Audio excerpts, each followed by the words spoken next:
On the 28th of May 1939, the world was first introduced to the Ghost Who Walks, better known as the Phantom. Created by writer Lee Falk, the Phantom was inspired by Falk's fascination for myths and legends, including El Cid, King Arthur, and various elements of Nordic and Greek folklore, as well as popular fictional characters of the time including Tarzan and Mowgli.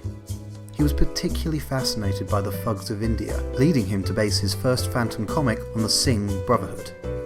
The series introduces us to Kit Walker, the 21st descendant of a line of crime fighters whose lineage dates back to 1536. This secret has led people to believe that the Phantom is in fact a supernatural being, earning him the title The Ghost Who Walks. However, unlike most other superheroes, the Phantom has no superpowers and relies on his strength, intelligence, and reputation as a fierce immortal warrior to defeat his foes. Operating from his ancestral home, the Skull Cave, he protects any who might threaten the innocent. The character Robin Hood, who was often depicted as wearing tights, inspired the skin-tight costume of the Phantom, who was the first fictional hero to wear the style costume that became a hallmark of comic book superheroes. He was also the first to feature a mask with no visible pupils. In interviews, Falk explained that ancient Greek stone busts inspired the pupils being absent in the eyes of the Phantom's mask, which Falk felt gave them an inhuman, interesting look. It is widely regarded that the Phantom inspired the look of the modern superhero.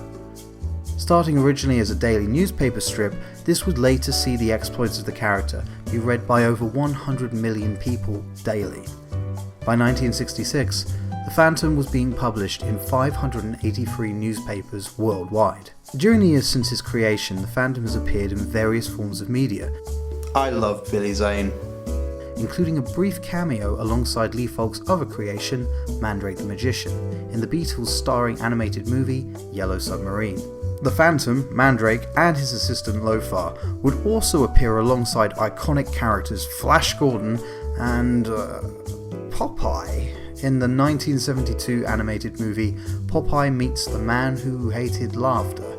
Yeah, that's a real thing.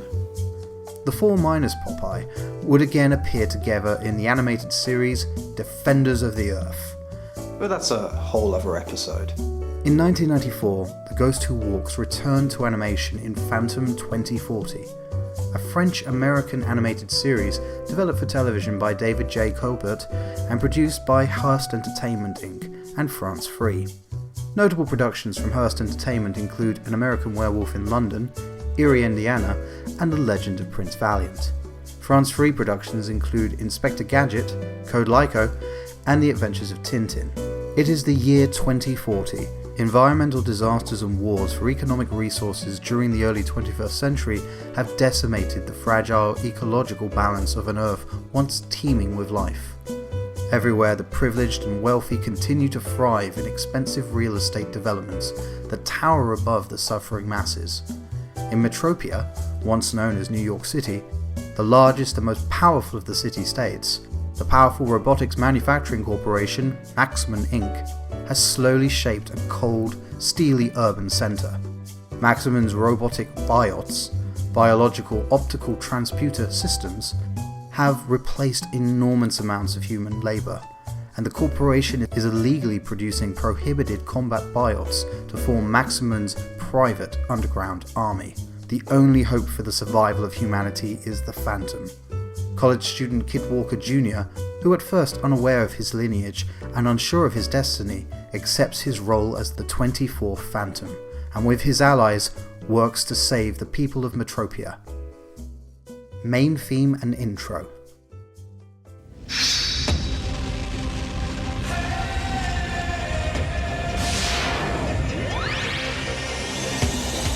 The year is 2040. The place is Metropia. Here, a new hero prepares for action. The man who cannot die. The ghost who walks. The Phantom.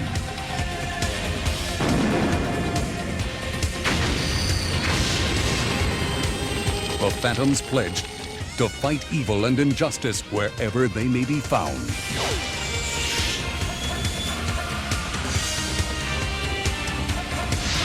In this future world, in this dying city, with the fate of the Earth and all humanity in the balance, the Phantom is there. Extremely memorable, with a fantastic blend of African tribal music and electric guitar riffs. Intercut between footage from the series, introducing us to the series' principal characters, it sets the tone of the show really nicely. It's a shame about the guy talking through it. Story and characters. The 90s saw a big change in children's television programming, with an increasing inclusion of more serial-based storytelling and a stronger focus on adult themes. Phantom 2040 is one of the earlier examples of this, being very much aimed at an older audience. Set in a dystopian future, the ruining of the Earth's environment has led to huge numbers of animal species being now extinct. People consume recycled food pastes and spend their time watching propaganda-infested entertainment or obsessively spending their time in virtual reality. The show clearly has inspiration from director Ridley Scott's cult classic Blade Runner. However, what really makes Phantom 2040 stand out is its supporting cast and villains. As in the comic, the role of the Phantom has been passed on from father to son since the 16th century, leading the world to believe that the Phantom is a single immortal individual. Kit, the 24th in the line, is young and unsure and inexperienced, but is assisted by his father's most trusted friends, and with their aid is equipped with an updated arsenal and equipment which does add some cool new elements to the Phantom mythos. Amusingly though, in comparison to the rest of the cast, Kit Walker Jr. is the least interesting character, especially when compared to the show's villains, all of which have been far more complexly written than a lot of modern live-action series. Rebecca Madison, the primary adversary of the Phantom, is ruthless and uncaring of anyone outside of her family, and utterly dedicated to achieving her agendas no matter the cost. Aiding her is Hubert Graft, her chief of security and main enforcer.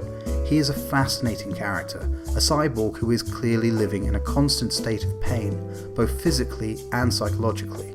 The show does a fantastic job of gradually revealing his backstory and motivations. Dr. Jack, a cynical sensationalist TV reporter who reports the Phantom's activities with a negative spin.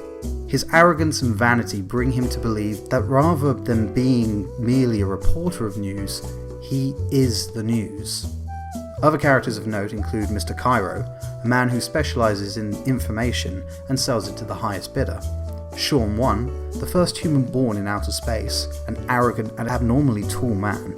Unable to walk by himself while in the presence of gravity, he seeks independence for his orbital colonies from the control of Earth, whose inhabitants he is extremely apathetic towards. However, the real standout for the series is Maxwell Madison Jr., Rebecca's sociopathic son, ridiculously intelligent but also lazy, with a disinterest in almost everything. When he does have an opinion on something, he presents it as coming from his cat, Baudelaire. He is psychologically disturbed, with the disorders being rooted in the loss of his father when he was very young. His cat, perhaps the last remaining symbol of his father's love for him, is his only friend. This is a character featured in a Saturday morning cartoon show. The series was developed for television by David J. Corbett and husband and wife story editors Judith and Garfield Reeves-Stevens. Corbett's previous work includes various roles in producing and writing, which includes 2010's Pink Panther and Pals, Hippo Tub Company, and 2014's Postman Pat the movie. Corbett was also involved in The Legend of Prince Valiant, Defenders of the Earth, and 1996's Flash Gordon. All three shows featured characters who originated from King's Features. Defenders of the Earth even had a crossover episode with Prince Valiant.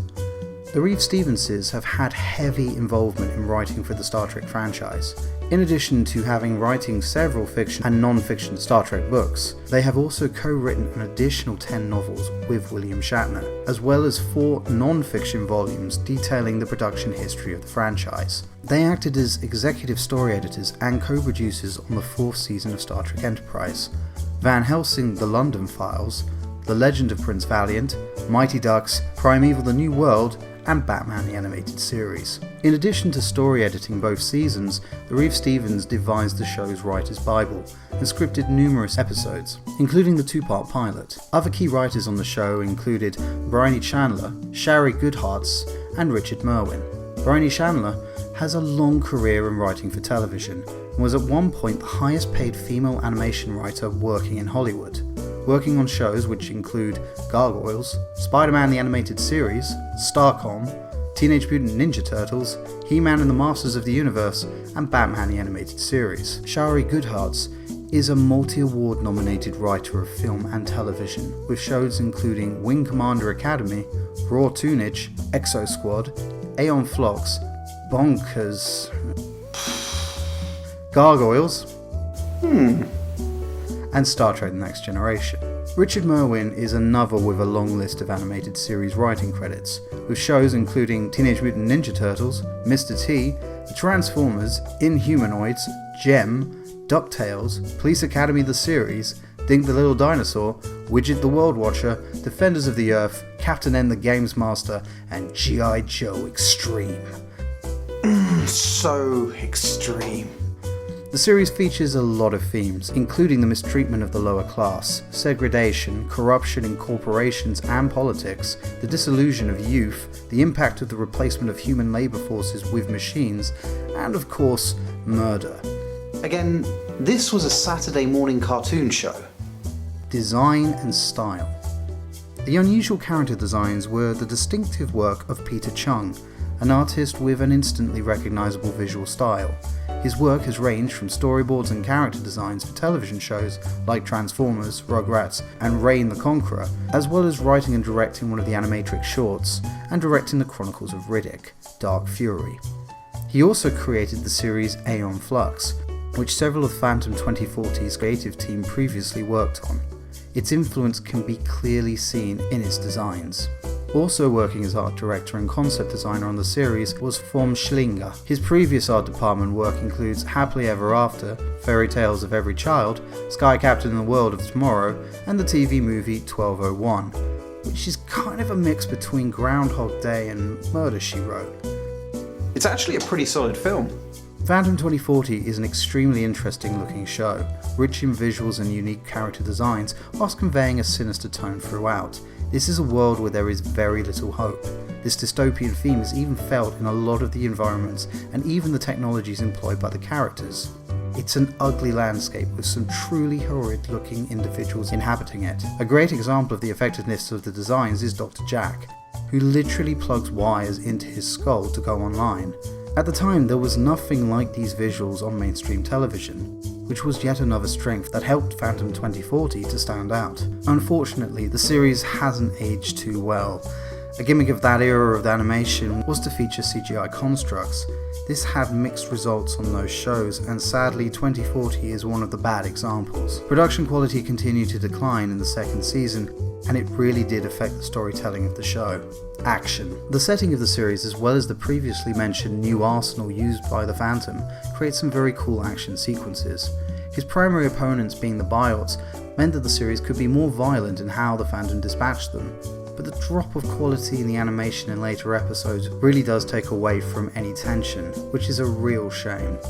Soundtrack. Music for the series was composed and performed by Gerald O'Brien, with input from series head David J. Corbett, and additional music by Larry Brown and Steve Sexton. Gerald O'Brien has a long-running career in composing music for television and film. His work includes The Legend of Prince Valiant, Timothy Tweedle, The Hippo Tub Company, and Baywatch Nights, which is of course the edgiest of the Baywatchers.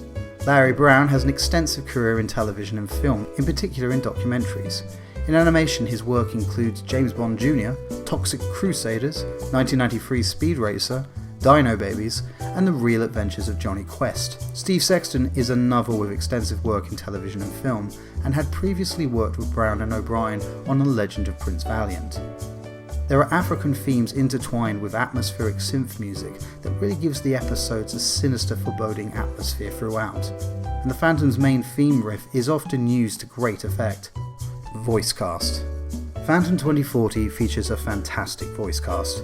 This was due to the voice direction of Stuart M. Rosen. Rosen has voice directed many cartoons and commercials, including Mask, Hulk Hogan's Rock and Wrestling, the first episodes of 1987's Teenage Mutant Ninja Turtles, Two Stupid Dogs, Biker Mice from Mars, Defenders of the Earth, Captain N the Games Master, Attack of the Killer Tomatoes, and The Legend of Prince Valiant. Rosen cast accomplished dramatic actors and introduced a new level of maturity and complexity to the show's vocal performances. At the time, the only other show utilising big-name talent in a similar way was Batman the Animated Series, due to the equally pioneering work of Andrea Romano. But that's a whole other episode. The Phantom is voiced by Scott Valentine, who has done voice work on various animated shows, including Batman TAS. His live-action work includes CSI New York and Murder, She Wrote, but Valentine is most famous for playing Nick Moore on the series Family Ties. He also played Metallo in Lois and Clark: The New Adventures of Superman. That show is great.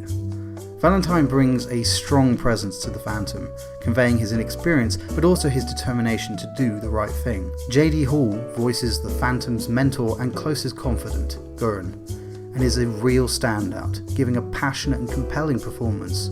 Hall was also the first to play Marvel character Blade in Spider-Man the Animated Series. Alan Oppenheimer is one of the all-time great voice actors.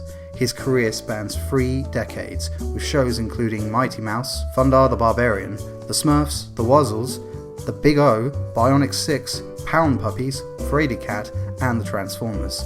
He also voiced Merlin in The Legend of Prince Valiant, and played Alfred Pennyworth in Superman Batman Public Enemies. Oppenheimer also provided the voices for Falkor, Mork, and Rockbiter, as well as being the narrator on The Neverending Story. However, Oppenheimer's most iconic role will always be as Skeletor in Filmation's He-Man and the Masters of the Universe. Mark Hamill is clearly having a great time as Dr. Jack, and it wouldn't be a 90s animated series without voice acting legends Rob Paulsen and Jeff Bennett.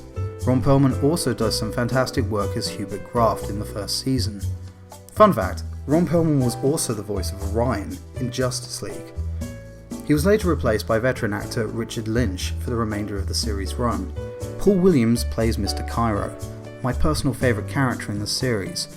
Paul Williams is a phenomenal talent in the music industry, an Oscar and Golden Globe winning writer. Williams' career has included writing for several notable musicians and bands, even writing a couple of songs for Daft Punk. He wrote the music for Alan Parker's Bugsy Malone, the greatest gangster movie of all time, and co-wrote The Rainbow Connection, made famous by Kermit the Frog's performance in the Muppet movie. He would later work with Kermit again, writing the songs featured in Muppet's Christmas Carol. That one's the best Christmas Carol! Phantom 2040 also features an amazing collection of female voice actors, including Pamela Adlon, best known for playing Bobby Hill on King of the Hill, for which she won an Emmy Award. Her other roles of note include Margaret Moose Pearson in Pepper Ann and Ashley Spinelli in Recess. Adlon has also received several awards and nominations for her work on comedy series Louie and Better Things, which she also co-created and starred in. Adlon's other live-action roles include Californication, Bumblebee, and Grease 2. Leah Remini, most famous for playing Carrie Heffernan in The King of Queens, also plays a big part in the series. Her voice work includes Phineas and Ferb, Milo Murphy's Law, and Biker Mice from Mars. Veteran television actress Carrie Snodgrass also features. Her previous work includes The West Wing, Chicago Hope, The X-Files, Quincy M.E., Highway to Heaven, Touched by an Angel, and not one, but 2 roles in Murder, She Wrote. Singer, songwriter, and actress Debbie Harry, the lead singer of Blondie, is also in this. I love Blondie. But as impressive as it is having Debbie Harry in the cast, the real standout of the show is Margot Kidder. Best known for playing Lois Lane in Richard Donner's Superman, Kidder is perfectly cast as the Phantom's nemesis, Rebecca Madison. It's fair to say that Stuart M. Rosen's voice direction on Phantom 2040 has had a lasting impact on not just animated Avengers shows, but all animation as a whole. Clancy Brown effect. Whenever I watch any cartoon, the first thing I check is, does it feature Clancy Brown? Clancy Brown is one of the all-time greats of cinema and television, most famous for his roles as the Kurgan in Highlander and Lex Luthor in Bruce Timm's DC era. Still to this day, the best Lex Luthor. The man has done a lot of voice work over the years, to the point where his presence has almost been a constant in shows I watched growing up. As a result, any show not featuring him will never, in my eyes, be truly great. No. But Ron Perlman and Debbie Harry do sort of make up for it. How meta is it? It's The Phantom meets Blade Runner. and it really works in keeping the elements that made the Phantom work originally, whilst adding new elements that add to the universe. The series is clearly a product of people who grew up with the character and care about telling a story that does him justice. Lee Falk originally thought that his comic strips would last a few weeks at best. However, he wrote them for more than 6 decades, until the last days of his life. Falk died of heart failure in 1999. He lived in an apartment with a panoramic view of the New York skyline and Central Park, and literally wrote his comic strips from 1934 to the last days of his life. When in hospital, he removed his oxygen mask to dictate his stories. Both the comic strips he started are still running to this day, and are enjoyed by millions each week. 4 megaminds. Phantom 2040 is a very worthy addition to Falk's legacy. Though its animation quality has dated, the pioneering creative decisions made in its production have had an incredible impact on not only the genre, but animation as a whole. Bringing changes to adventure-based animation in many ways mirrors the impact that the character of the Phantom originally had on the superhero genre. Batman the Animated Series will always be the most celebrated, but there would be no Batman without the ghost who walks. Thank you for watching. If you enjoyed this video, then please feel free to like and subscribe, and perhaps check out some of my other content. Until next time.